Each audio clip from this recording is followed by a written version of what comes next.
Buenos días, tardes o noches a la hora que estén viendo este video. Bienvenidos a Investigación en Electromovilidad y Almacenamiento de Energía, un programa vinculado entre el Instituto Politécnico Nacional y México Energía que Mueve. Hoy, miércoles 8 de noviembre del 2023, en nuestro capítulo 9 de la temporada 3, hablaremos del almacenamiento de energía eléctrica de generación distribuida en hidrógeno verde. El contenido, los 5 temas que abordaremos de este capítulo es una introducción, la energía eléctrica renovable, que con eso nos da el hidrógeno verde, lo que es la generación distribuida, para el concepto de hidrógeno verde en generación distribuida, el almacenamiento de hidrógeno gaseoso en pequeña escala, porque eso es la generación distribuida, pequeña escala, y el almacenamiento de hidrógeno sólido en pequeña escala. Para entender qué es el hidrógeno verde, pues muestro aquí el código de colores de hidrógeno. El hidrógeno es un elemento que es el más abundante en el planeta Tierra, el más común, pero que en su gran mayoría, 90 y muchos por cientos, siempre se encuentra unido a otro elemento, generando moléculas que hay que separarlas para obtener el hidrógeno. Y el hidrógeno ha sido utilizado en la industria petroquímica durante ya muchos años, muchas décadas, por lo que la forma más común de obtenerla para ayudar en esos procesos en donde se requiere de la industria petrolera, pues es a través del propio petróleo, usando como base el carbón, y eso se le llama hidrógeno negro. En el caso de cuando ya tenemos solamente el gas natural, que es CH4, una sola molécula de carbón con 4 de hidrógeno, a la hora de separarlo se le llama hidrógeno gris. Recuerden que el gas natural pues es el metano, CH4, y de ahí si obtenemos el hidrógeno se llama hidrógeno gris. El hidrógeno verde es cuando tú utilizas el agua, H2O, para separar el hidrógeno del oxígeno por medio de la electricidad. Pero esa electricidad tuvo que haber sido generada con energía o fuentes de energía renovables. Entonces, necesitamos entender qué es la energía renovable eléctrica o cómo se genera energía eléctrica a través de fuentes renovables, y a través de ello separar por electrólisis el agua y obtenemos hidrógeno verde. Y ya lo he mencionado en otras pláticas de IEAM.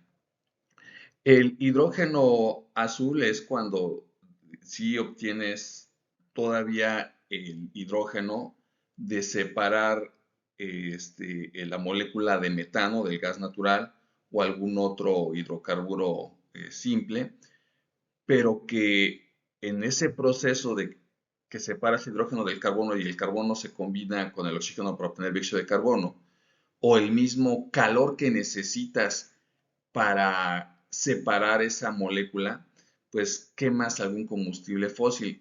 En ambos casos, de la separación del carbono con del hidrógeno, que genera dióxido de carbono, y de la combustión de lo que combustible que pusiste para generar calor y separar este hidrógeno, el dióxido de carbono es atrapado para que no se vaya a la atmósfera y hace reaccionar ese dióxido de carbono con alguna otra proceso o lo reutilizas. Como lo hemos mencionado en otras situaciones, pues también lo puedes volver a combinar con hidrógeno, pero de tal forma que ahora tienes combustibles sintéticos, gasolina, diésel, queroseno. Entonces, como sea, es un ciclo en donde el dióxido de carbono no se sigue aumentando en la atmósfera, sino que se atrapa y se está reutilizando para no aumentar la huella de carbono. De esa forma se obtiene el hidrógeno azul. En otros casos se tiene el hidrógeno marrón, que es muy cercano al negro, que también es con carbón, pero es un carbón especial. O sea, tiene mayor poder calorífico, se aprovecha más la combustión. En el caso del hidrógeno turquesa también es utilizar el CH4, el gas natural, como lo es el hidrógeno gris, pero en este caso, aquí sí no hay combustión. Solamente estamos hablando de separar el hidrógeno del carbono y no hay presencia de oxígeno. Entonces, pues no se forma el dióxido de carbono.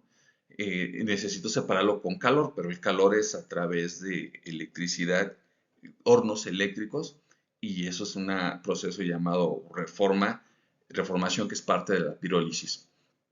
Este, y el último es el hidrógeno amarillo, que el hidrógeno amarillo es igual que el hidrógeno verde en cuanto a que se separa el hidrógeno del oxígeno en el agua, de la molécula del agua, y a través de la electrólisis.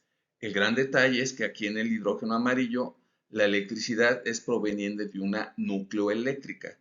La nucleoeléctrica no es considerada dentro de las energías renovables, pero sí muchos la consideran una energía cuasi limpia. Es decir, el elemento radiactivo ya está en la naturaleza y está emitiendo la radiación hacia el planeta Tierra. No hay vuelta de hoja. Se está generando radiación en el planeta Tierra. Solamente es, bueno, en vez de que esté dispersa en la naturaleza, la uno en una central nucleoeléctrica y aprovecho esa radiación para calentar agua, generar vapor y con ese vapor producir energía eléctrica. Bueno, en pequeña proporción, pero al ser el elemento más abundante de la Tierra, pues esa pequeña proporción del hidrógeno es muy grande al hablar de pequeña proporción que se encuentra solo y no combinado. El 90 y muchos por ciento del elemento hidrógeno está combinado con otros elementos para formar moléculas, pero sí hay un pequeño porcentaje de hidrógeno que está libre en la naturaleza. Y así como hay que extraer el petróleo del subsuelo y haces muchas situaciones en la industria petrolera con ese petróleo, o yacimientos de gas natural, y que la última tecnología para tener mucho gas natural es el fracking.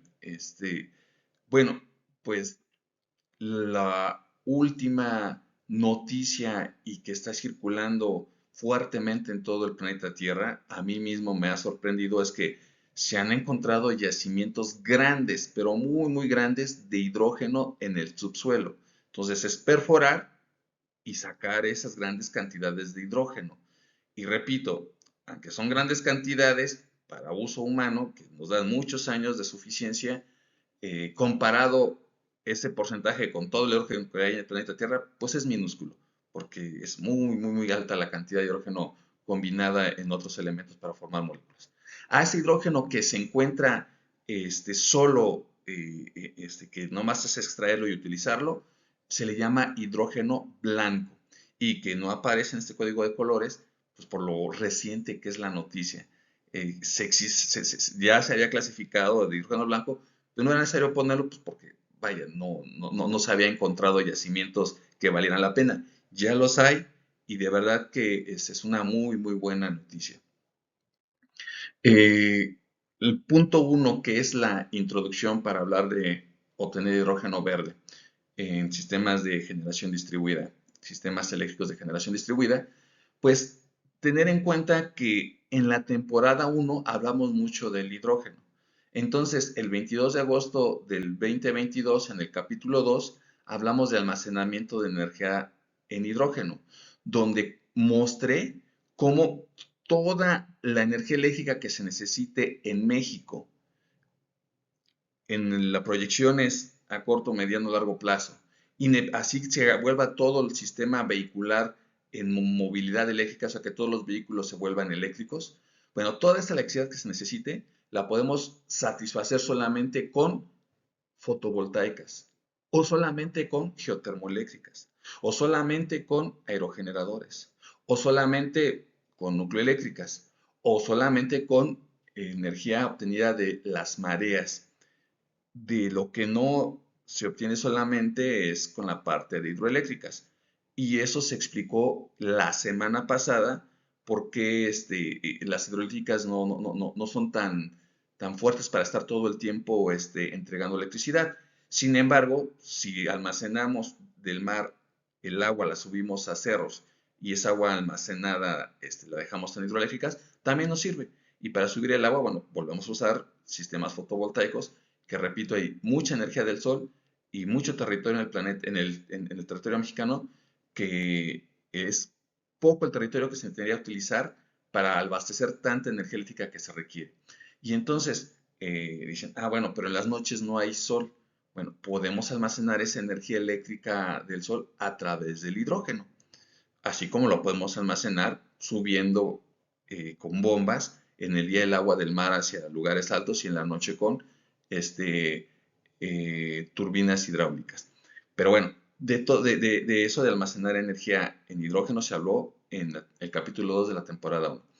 En el capítulo 10 de la temporada 1 se habló de movilidad con hidrógeno, el 17 de octubre del 2022. Ahí dijimos que cualquier vehículo que ustedes piensen, ya hay uno prototipo o en función de hidrógeno. Avión, tren, eh, camioneta, autobús de pasajeros, sedán, bicicleta, lancha, yate, montacargas, de cualquiera ya hay vehículos de hidrógeno. En el capítulo 11 hablamos del almacenamiento de hidrógeno. El 24 de octubre de 2022 dijimos que se puede almacenar en el estado gaseoso, líquido y sólido. El líquido es para situaciones industriales muy específicas, es donde se gasta más energía y dinero en su almacenamiento porque se necesita bajar la temperatura. Y entonces lo más común para la parte de la movilidad es usarlo en estado gaseoso.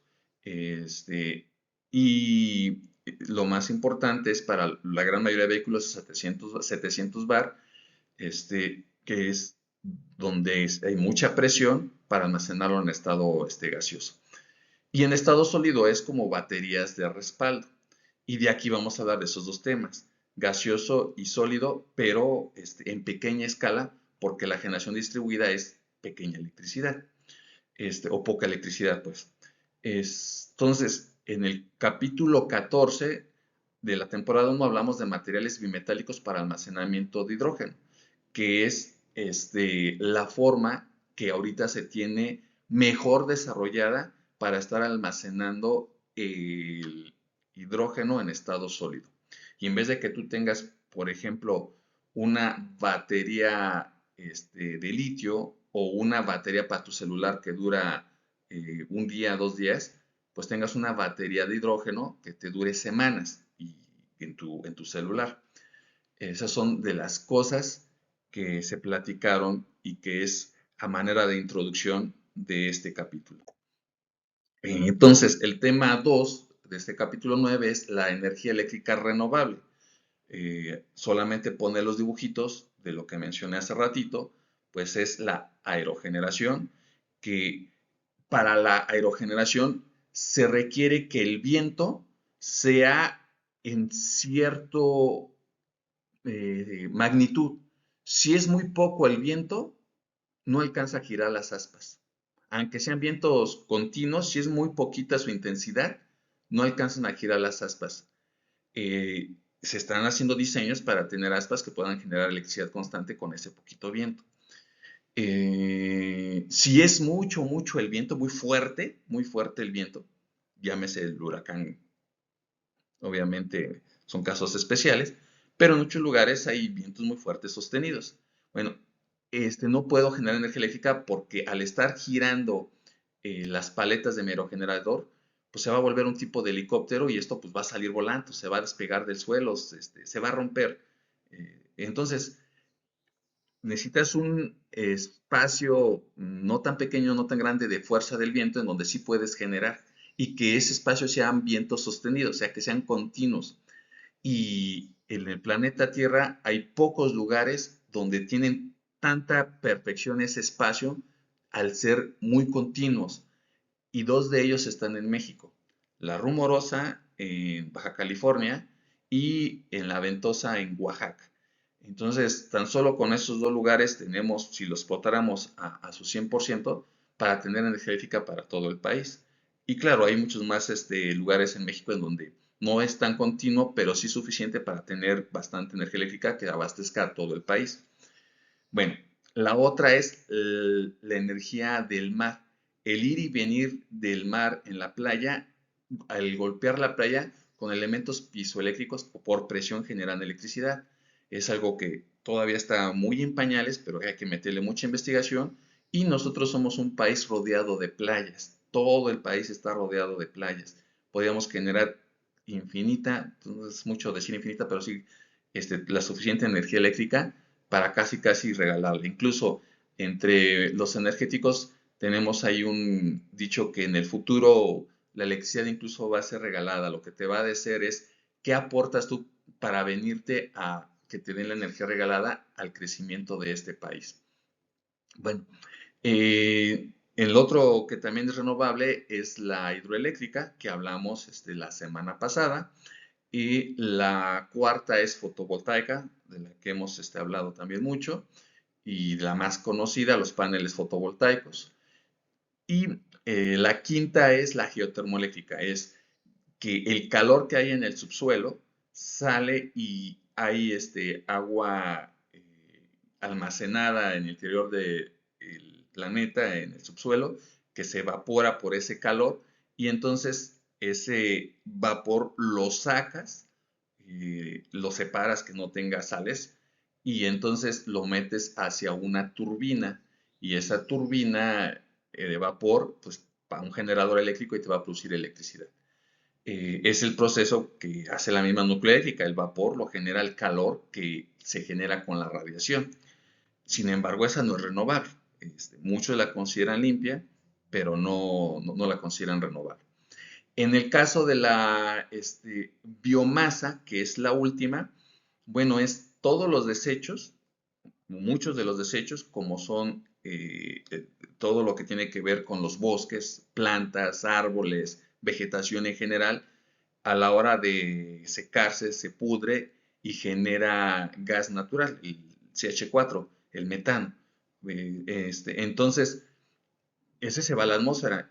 Ahorita, de lo más preocupante en Acapulco es toda la vegetación que arrancó el huracán, pues se está pudriendo y está empezando a generar ese CH4 y que es un gas muy contaminante y además muy peligroso porque si se concentra en ciertas áreas, pues explota.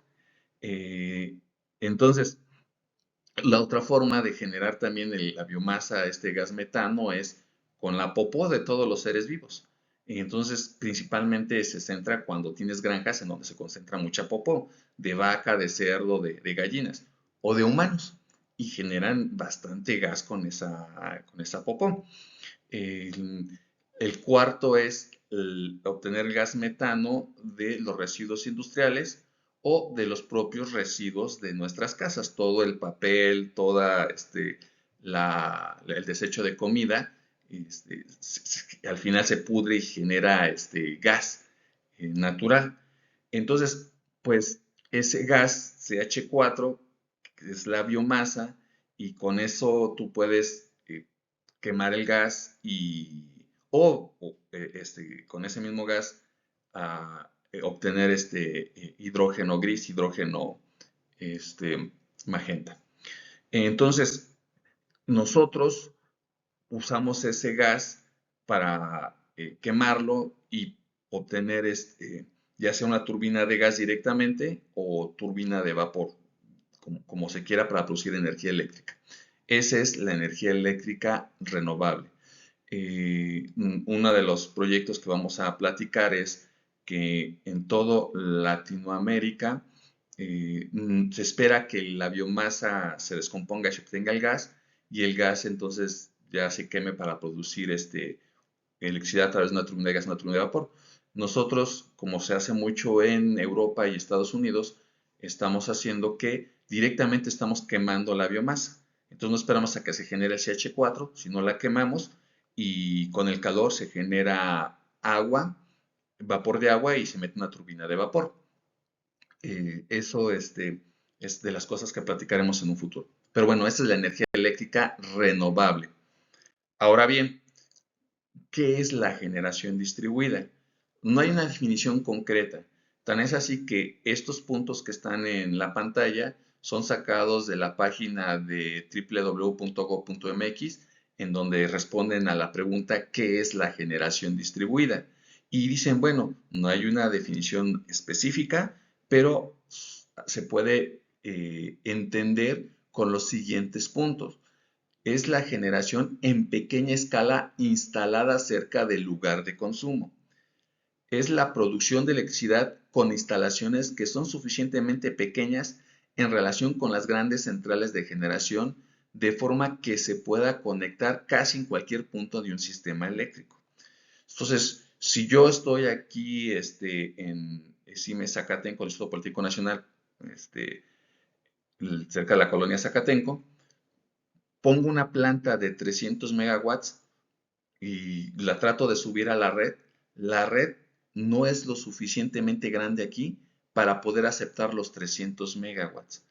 Pero si yo pongo en mi casa paneles fotovoltaicos y la electricidad que se genera en esos paneles fotovoltaicos de mi casa la uso para mi consumo y aún así me sobra electricidad, con esa electricidad la puedo subir a la red. Y la red sí es lo suficientemente eh, robusta para soportar esas pequeñas cantidades de electricidad que le estoy metiendo en todas las casas de la Ciudad de México. Entonces, ¿qué es el punto importante? Que la generación distribuida, en cualquier parte de México yo puedo poner pequeñas generaciones y entregarlas a esa red sin ningún problema. Cuando ya la red no me soporta la cantidad de electricidad que le puedo subir en un punto específico de la red, ya no es generación distribuida, ya es una generación centralizada, grande, y que tiene que ponerse refuerzos a mi sistema interconectado nacional para yo poder subir esa energía eléctrica. Bueno, la otra es la generación conectada directamente en las redes de distribución. Recuerden que la alta tensión es el sistema de transmisión que manda la electricidad de un estado a otro estado, y es a donde se conectan las grandes centrales de generación de energía eléctrica. Y esa transmisión, cuando llega a una ciudad con transformadores, subestaciones, baja el nivel de voltaje para que sea la distribución hacia todas las casas. La otra es la generación de energía eléctrica mediante instalaciones mucho más pequeñas que las centrales convencionales situadas en las proximidades de cargas. La otra es la producción de electricidad a través de instalaciones de potencia reducida, comúnmente por debajo de 1000 kilowatts, 1 megawatts.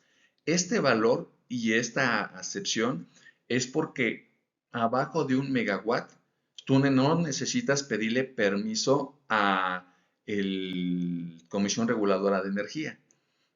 Solamente tienes que avisar a la CENACE y a la Comisión Federal de Electricidad que vas a poner una central de generación por debajo de 500 kilowatts.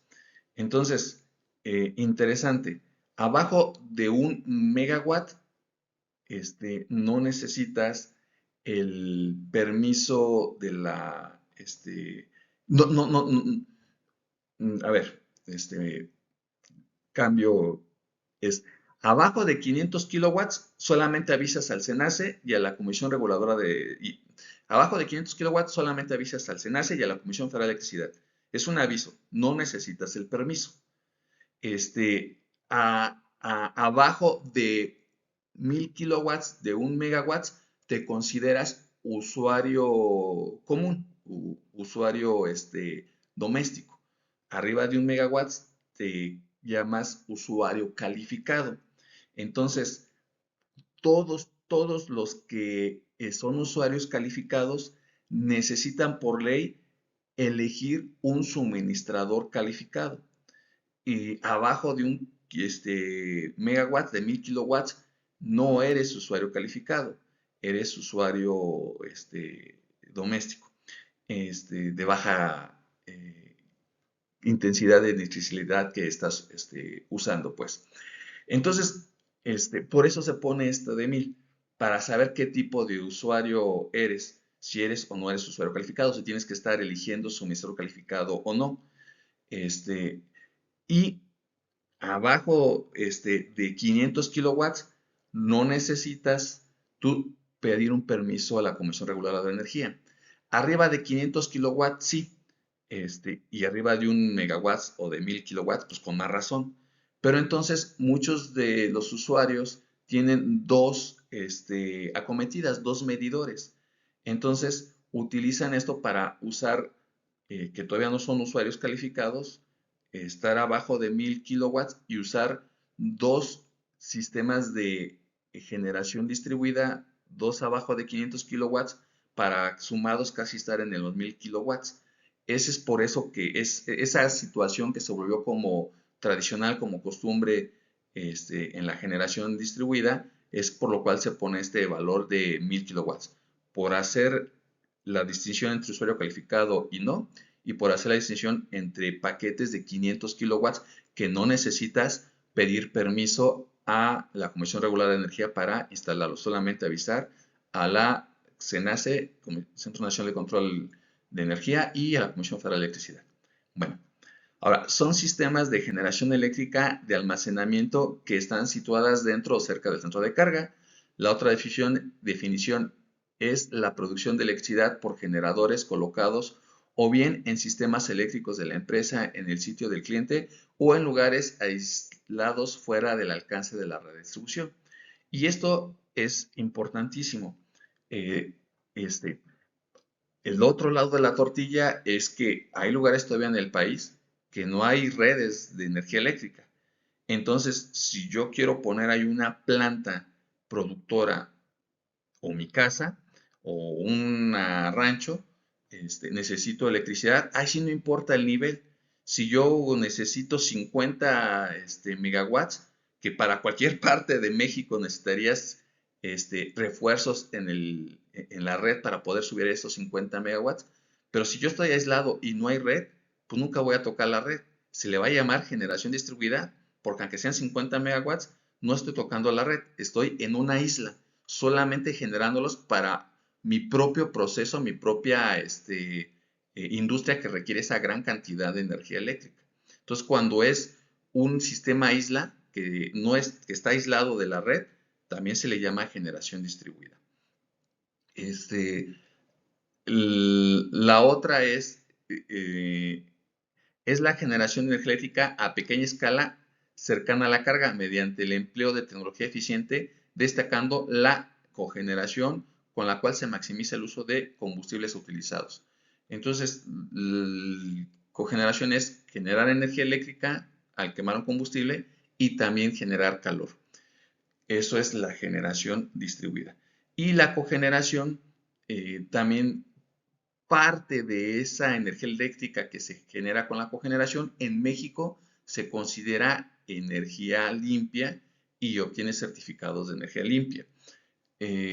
Importante es que esto nos da que si yo necesito 5 megawatts en mi planta, en mi empresa, se va a llamar generación distribuida siempre y cuando yo la consuma ahí esos 5 megawatts y entregue a la red sobrantes que sí pueda soportar la red.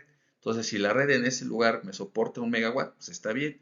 Pero si en mi red no soporta 1 megawatt, pues así genere 1 megawatt, no va a ser generación distribuida. Por eso no hay una definición muy específica, sino son varias acepciones para poder entender lo que es la generación distribuida.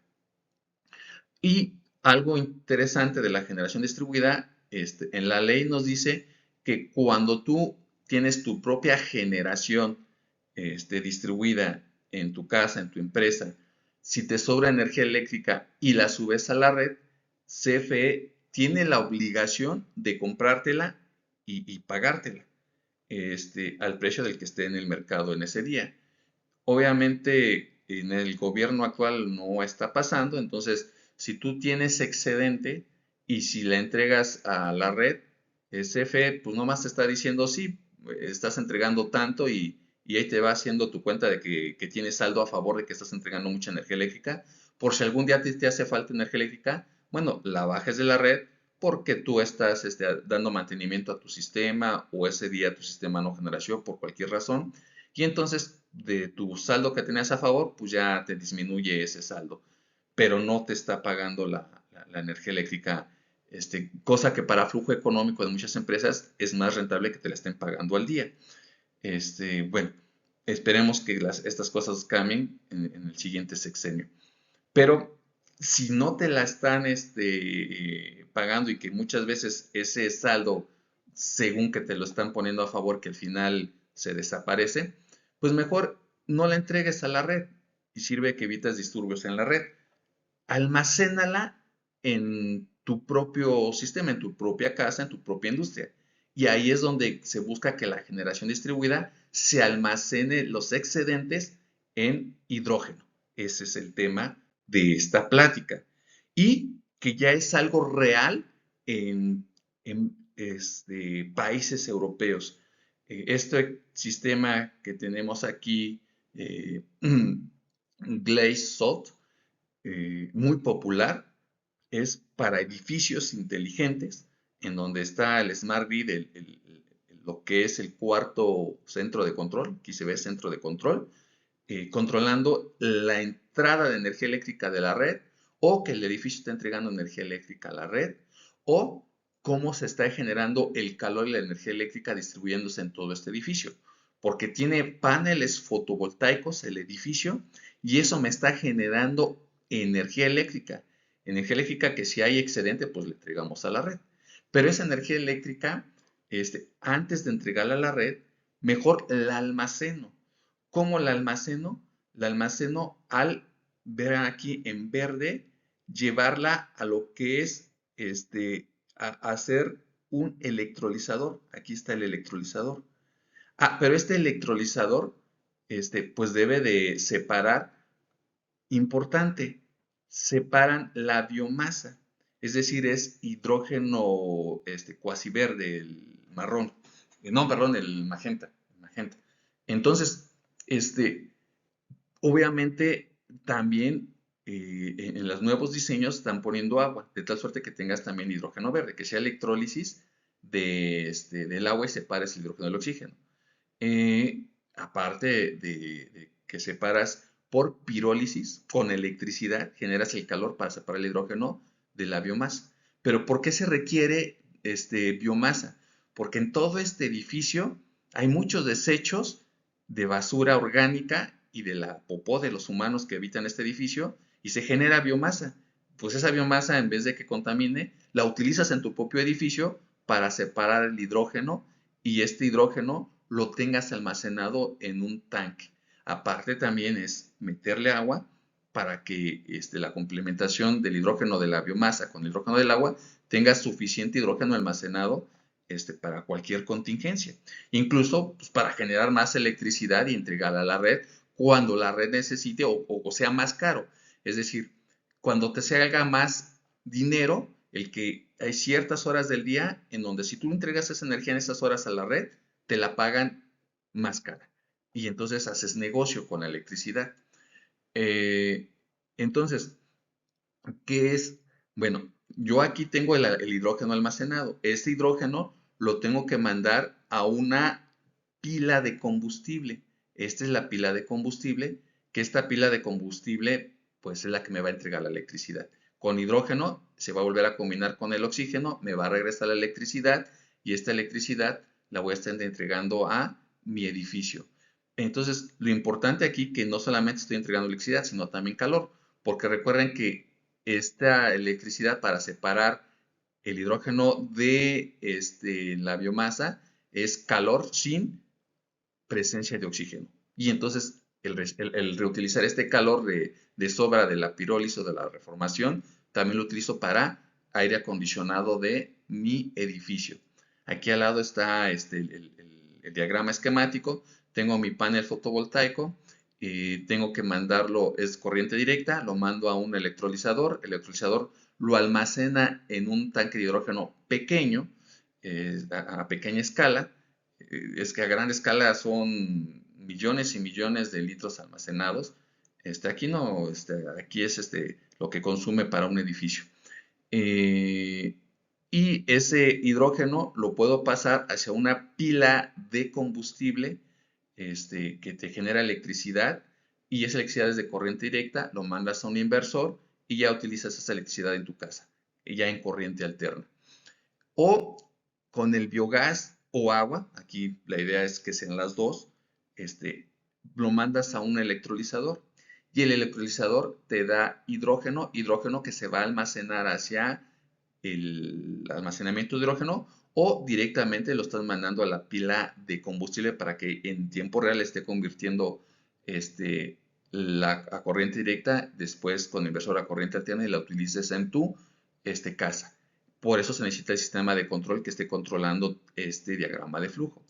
La otra es que directamente del panel fotovoltaico produces corriente directa y la pasas a una inversión o a un inversor, y el inversor te da corriente alterna, y la corriente alterna ya la utilizas en tu casa. Ahora bien, ¿qué falta aquí? Así como del biogás también nos falta meter agua para tener hidrógeno verde, también es que tener al lado, pero eso debe ser muy cercano a la pila de combustible, aquí debería estar en este puntito, un dispositivo sólido que almacene el hidrógeno en estado sólido. Entonces, en todo momento, esta combinación junta de almacenamiento estado sólido con tu pila de combustible te está generando corriente directa. De tal suerte que disminuyas el riesgo de cualquier accidente del almacenamiento en gas del hidrógeno, y tengas mucho, mucho más hidrógeno almacenado al ocupar menos espacio en almacenamiento en estado sólido. Eso es el futuro de los edificios y de las industrias, porque esto mismo es para el tema de las industrias. La diferencia es que para la movilidad de los vehículos dentro de una industria, que es montacargas, que son vehículos internos que están desplazándose dentro de tu industria, bueno, que esos vehículos de este almacenamiento gaseoso de hidrógeno puedan tomar aquí el gas con una hidrogenera, para que esos vehículos estén circulando dentro de la empresa. Entonces, por eso puse este diagrama, porque es fácil entender que nos faltaría aquí agua para tener también el hidrógeno verde. Nos falta aquí un almacenamiento sólido, y aparte una hidrogenera para tomar de este almacenamiento de hidrógeno y surtir el gas hidrógeno hacia nuestros vehículos en una industria. Pero eso es el futuro de lo que es la generación distribuida de las Smart Grid, de las redes inteligentes, para lo que sea una casa, una industria, completamente autónoma. Bueno, el punto 4 es el almacenamiento de hidrógeno gaseoso en pequeña escala. Como estamos hablando que la generación distribuida y donde no necesitas tener muchos permisos, solamente avisar, es abajo de 500 kilowatts, estaremos pensando que lo que sobra, los excedentes de energía eléctrica, en vez de entregarlos a energía a la red, usarlos para almacenar hidrógeno. Entonces, la idea es poner hidrólisis que generen la separación del agua en escalas de múltiplos de 10. Tan es así que una de las tesis que hemos desarrollado aquí es hacer un sistema de hidrólisis de 10 kilowatts. Entonces, si a mí me sobran 10, 20, 30 kilowatts, puedo tener una, dos o tres hidrolizadoras de múltiplos de 10.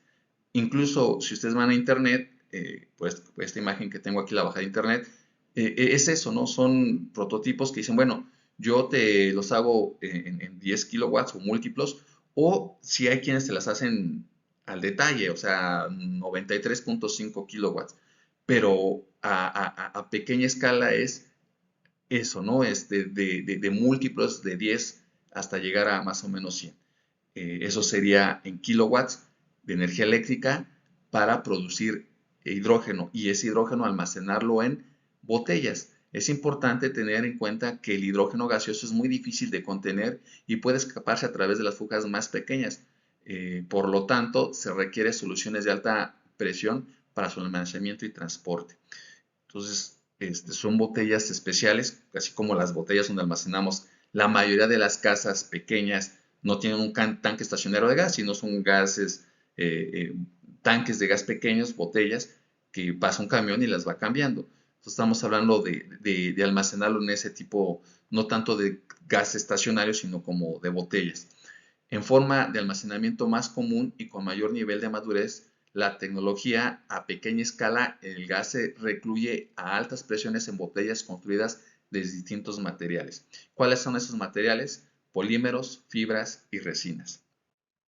Finalmente, el almacenamiento de hidrógeno sólido en pequeña escala, lo vemos aquí, es por dos temas. Uno es la absorción, que lo explicaba en el video de la temporada 1, que es que físicamente por electricidad a nanoescala queda pegado todos estos hidrógenos rojos, quedan aquí pegaditos eléctricamente a las moléculas de ese estado sólido, como aquí lo pone, que es una zeolita, que es nanotubos de carbono también.